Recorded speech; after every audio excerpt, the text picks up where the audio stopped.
আমি আপনাদেরকে বলছিলাম যে জাহান্নামকে তিনটি স্থানে ভাগ করা হয়েছে। কয়টি স্থানে?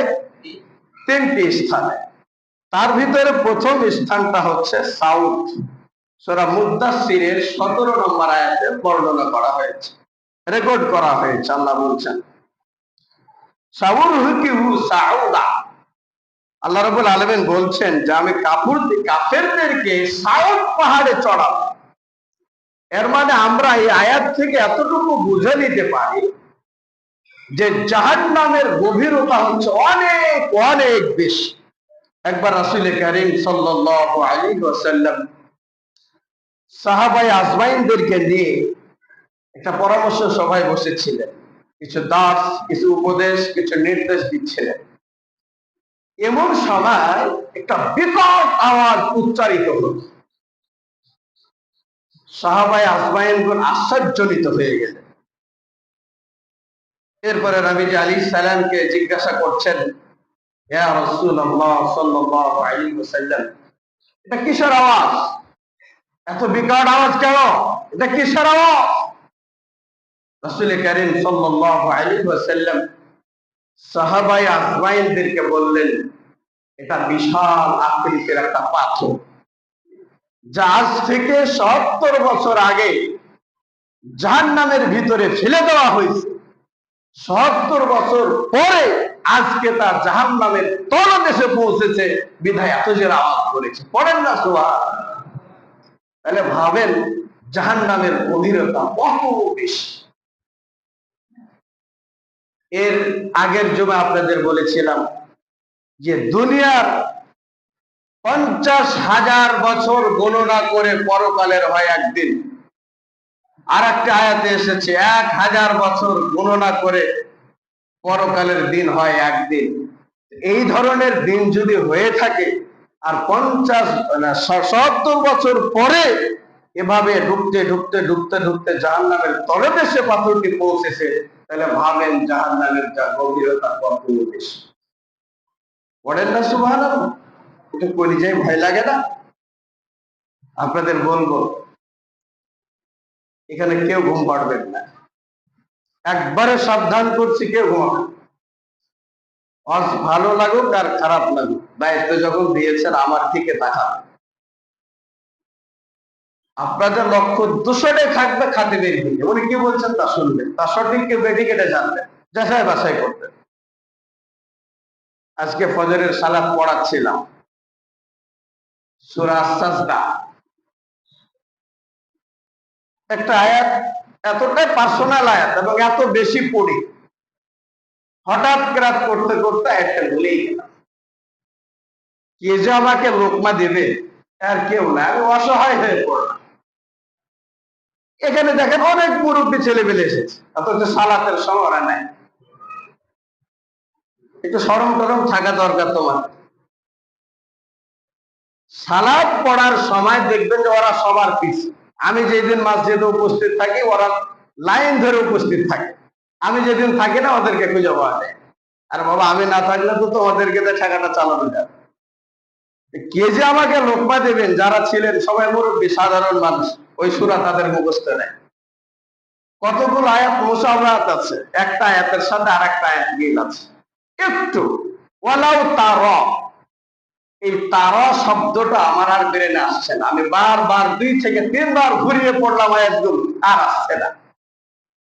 অন্য আয়াতে চলে গেলাম, যে কোনো ভাবে সালাত শেষ করলাম।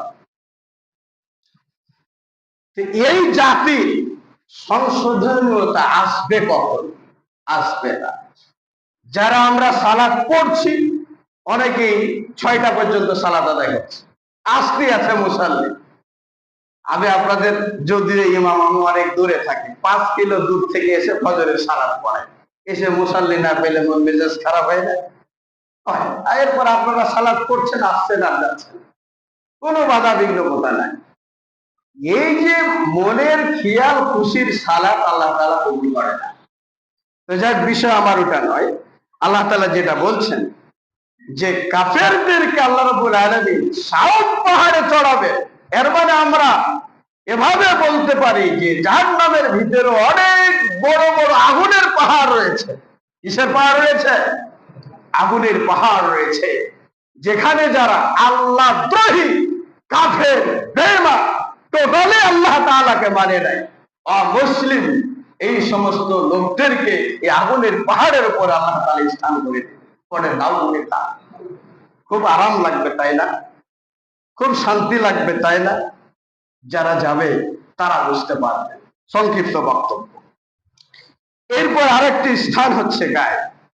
আল্লাহ তাআলা বলছেন ফাখলাফা মিন বাদিহিম খালফুন, তাদের পরে এমন লোকের আবির্ভাব ঘটেছে যারা আযাউস সালাতা, যারা সালাত বিনষ্ট করে। কি করে গো?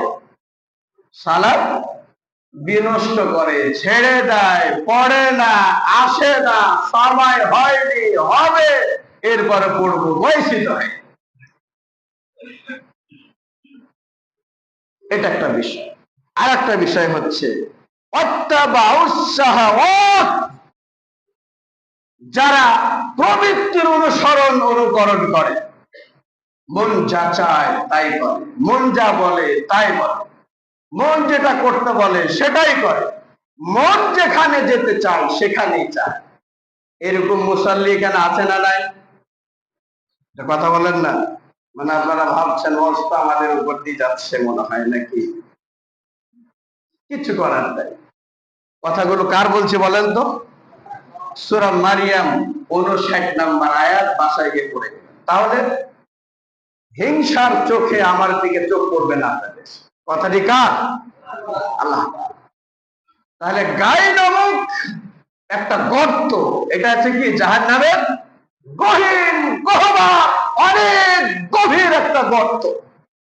এই গর্তে কারা থাকবে? যারা সালাত পড়ে না, সালাতের ধারে কাছে যারা আসে না। যুবক ভাই, তুমি সাবধান হও, তোমার বিষয়ে রাসূল কারীম সাল্লাল্লাহু আলাইহি ওয়াসাল্লাম বলেছেন, এটা হাদিসে কুদসি, আশাবুন নাসআফি ফি ইবাদাতিল্লাহ, যে যুবক অল্প বয়স থেকে, যুবক বয়স থেকে সালাত নিয়ে ব্যস্ত থাকে, ইবাদত নিয়ে ব্যস্ত থাকে, মসজিদ নিয়ে ব্যস্ত থাকে, আল্লাহ তাআলার জিকির আজকার নিয়ে ব্যস্ত থাকে, তোমার বিষয়ে আল্লাহ তাআলা বলে দিয়েছে কাল কিয়ামতের দিন, যেই দিন কোনো ছায়া থাকবে না, কোনো আশ্রয়স্থল থাকবে না, কোনো সাহায্যকারী থাকবে না, কোনো অভিভাবক থাকবে না, কেউ যখন থাকবে না, তোমার মতো যুবককে আল্লাহ রাব্বুল আলামিন তার আরশের ছায়াতলে স্থান দান করবে। বলেন না সুবহানাল্লাহ। গাজার হুক্কা টানলে কি আরশের ছায়াতলে জায়গা পাবা? চাচা, তুমি আবার মনে করো না যে আমারটা আমরা বেঁচে গেছি, তোমাদেরও খবর আছে। এই যুবক বয়স, চাচা তোমরা পেরিয়ে এসেছো, এখন আরামসে হুক্কা টানো, খবর একদিন হবেই হবে, যা আপনি ভাবতেই পারছেন। এই হুক্কাকারীর, ইয়াবাখোর, গাঞ্জাখোর, মদখোর, জুয়াখোর, এ চৌদিখোর, এদের হবে, জর্দাখোর, গুলখোর, এদের হবে। কতগুলো মসজিদে এমন ইতিহাস ঘটেছে, যেই ধরনের বক্তব্য দিলে হুজুরের ভাত আর পায় না মসজিদ। এই ধরনের কলিজা নিয়ে এই মেম্বারে আমরা উঠি নাই। এই অল্প বয়সে কত মসজিদ ধরলাম আর কত মসজিদ ছাড়লাম, কে ছেড়ে দিল আর কে অপমান করলাম, কে ধরে রাখলো, এগুলো আমরা পরোয়া করি না। যে কদিন বেঁচে আছে হক কথা বলে যাব, তাতে ভাত উঠলে উঠবে, কোনো সমস্যা নেই। তবে বাতিলের বিরুদ্ধে একজন মুসলিম হিসাবে স্লোগান চালিয়ে যেতে হবে। যে ইমাম এভাবে কথা বলতে পারবে, তার মান সম্মান ইজ্জত বাড়াবে কে? আরো জোরে বলেন, বাড়াবে কে? আল্লাহ। কাফির বেঈমান নমরুদ হযরতে ইব্রাহিম আলাইহিস সালামকে আগুনে পুড়িয়ে মারতে চেয়েছিলেন। ওরা কি পেরেছিল? কথা বলেন, পেরেছে? আল্লাহ আগুনকে বলে দিয়েছিলেন কুল্লা ইয়া নারু কুনি বারদাও ওয়া সালামান আলা ইব্রাহিম। পড়েন না সুবহানাল্লাহ। আগুনকে আল্লাহ বলেছিলেন, প্রজ্বলিতময় আগুনকে, আগুন তুমি আমার বন্ধু ইব্রাহিম আলাইহিস সালামের প্রতি ঠান্ডা শীতল হয়ে যাও, ফুলের বাগিচা হয়ে যাও। এরা মনে করছে যে ইব্রাহিম আলাইহিস সালামকে পুড়িয়ে মারছে, আর আল্লাহর অর্ডারে আগুন ফুলের বাগিচা হয়ে গিয়েছে। পড়েন না সুবহানাল্লাহ। ইব্রাহিম আলাইহিস সালাম আনন্দ বসে আছে। মাকারু মাকারাল্লাহ আল্লাহু খায়রুল মাকিরিন।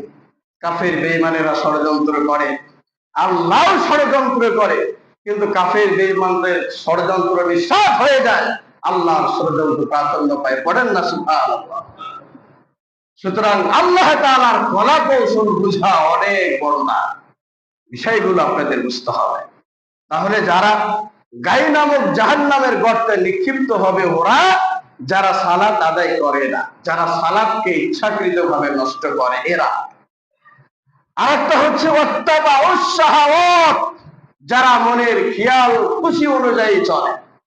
এই ধরনের বিষয়কে কেন্দ্র করে যত পাপ আছে, সালাত বিনষ্টকারী এবং মন যেটা চায় সেটা করে, এটাকে কেন্দ্র করে পৃথিবীতে মানুষের দ্বারা যত পাপ অনুষ্ঠিত হয়, সকল অন্যায়কারী যাবে কোথায় বলেন তো?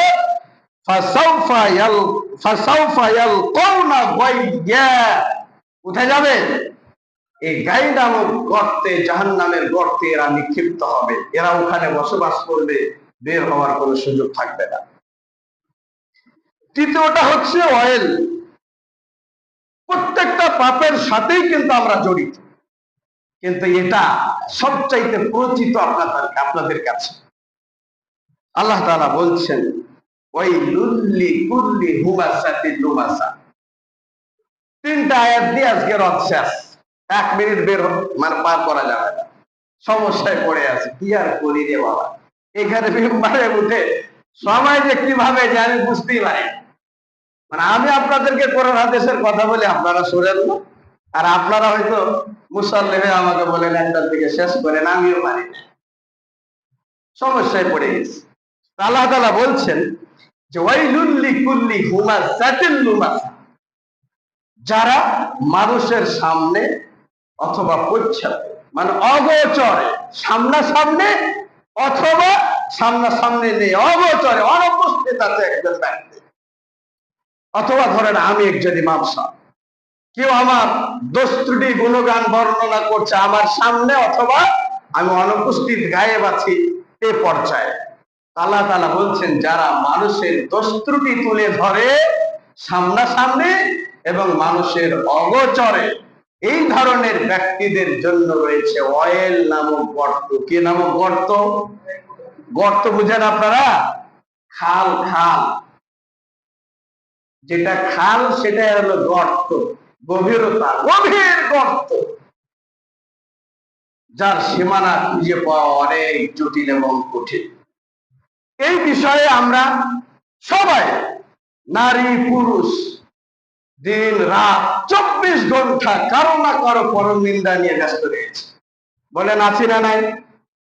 জোরে কথা বলেন না যে এমন খারাপ করছে, বলেন। আর বাবা পরে যা হবে হবে, এখানে একটা হাহু করবেন তো। এলে ফেরেশতারা তো রেকর্ড করতেছেন। ফেরেশতারা কি করছেন? রেকর্ড করছেন। কিয়ামতের দিন অডিও ভিডিও রেকর্ড বাজিয়ে শোনাবে। এখানে মোবাইলে রেকর্ড হচ্ছে না? তো ঠিক তেমনই অডিও ভিডিও রেকর্ড বাজিয়ে আপনাকে শোনা বলবো, কলিমুদ্দিন তুমি কি ইমাম সাহেবের বিরুদ্ধে কিছু বলেছিলে? কলিমুদ্দিন এতটাই সুফিবাদী হবে, জীবনে ইমাম সাহেবের বিরুদ্ধে কিছু বলিলেন। বলেন তো মানুষের চাইতে আল্লাহ চালাক বেশি না চালাক নয়? এই যখন বলবে যে কিচ্ছু বলি নাই, তখন আল্লাহ বলবেন ওই ব্যক্তির মুখে আল্লাহ কি মেরে দিবেন? মোহর মেরে দিবেন, সিপি পটি মেরে দিবেন। দিয়ে ও যা করেছে, যা বলেছে অডিও ভিডিও রেকর্ড দিয়ে, দেখো তো তুমি ইমাম সাহেবের বিরুদ্ধে কিছু বলনি, অমুক লোকের বিরুদ্ধে কিছু বলনি, অমুক মহিলার বিরুদ্ধে কিছু বলনি। অডিও এবং ভিডিও রেকর্ড তৈরি হয়ে আছে। বলেন তো তখন আর কিছু বলার সাহায্য থাকবে? থাকবে? থাকবে। সবকিছু রেকর্ড হচ্ছে। এখানে বসে আছেন না, সব রেকর্ড হচ্ছে। সকাল থেকে কি করেছেন কতটা সময় আল্লাহর জন্য ব্যয় করেছেন, কতটা সময় শয়তানের পথে ব্যয় করেছেন। প্রত্যেকটা সময়ের, প্রত্যেকটা সেকেন্ডের, প্রত্যেকটা ঘন্টার অডিও ভিডিও রেকর্ড তৈরি করা আছে জমিনে দিচ্ছে।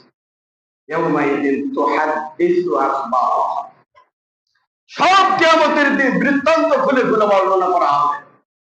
জমিন তার গোপনীয় তথ্যগুলো সব জাতির সামনে পেশ করে দিবে। আপনি কি ভেবেছেন?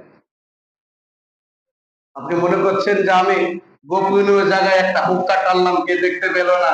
না, দুই কাঁধে দুইজন সিপাহী তৈরি করা আছে, যারা 24টা ঘন্টা আপনাকে নিয়ে ব্যস্ত রয়েছে, যারা 24টা ঘন্টা আপনার জীবনে এর লেখনে নিয়ে ব্যস্ত রয়েছে।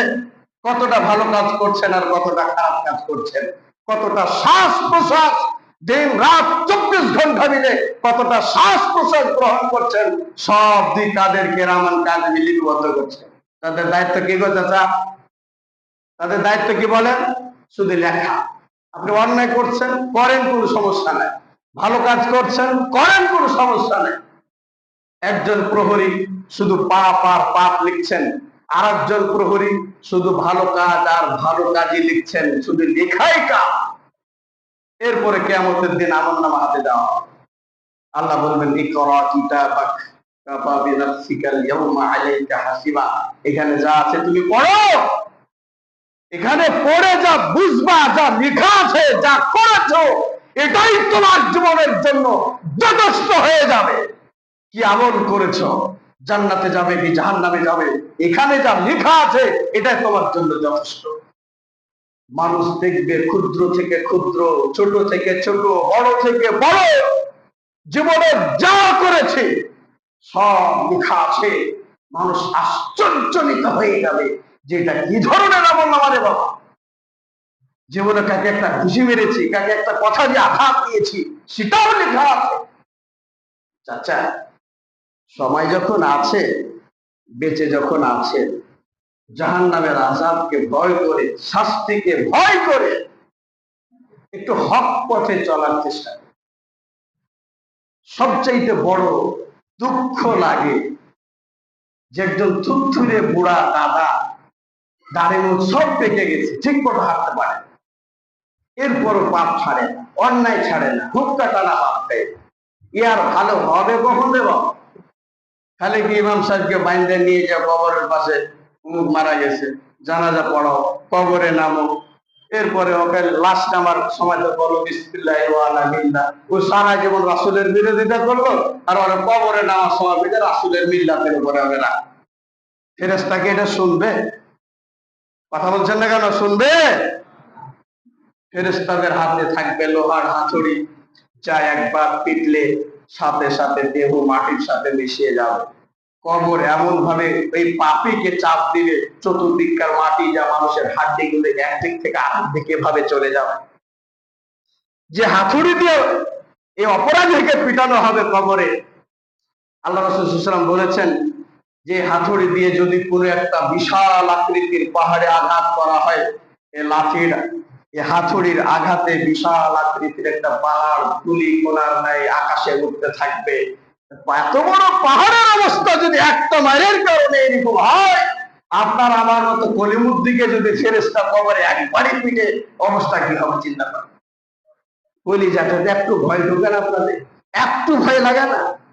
একটু ভয় ঢুকে না আপনাদের? কি হবে আপনাদের?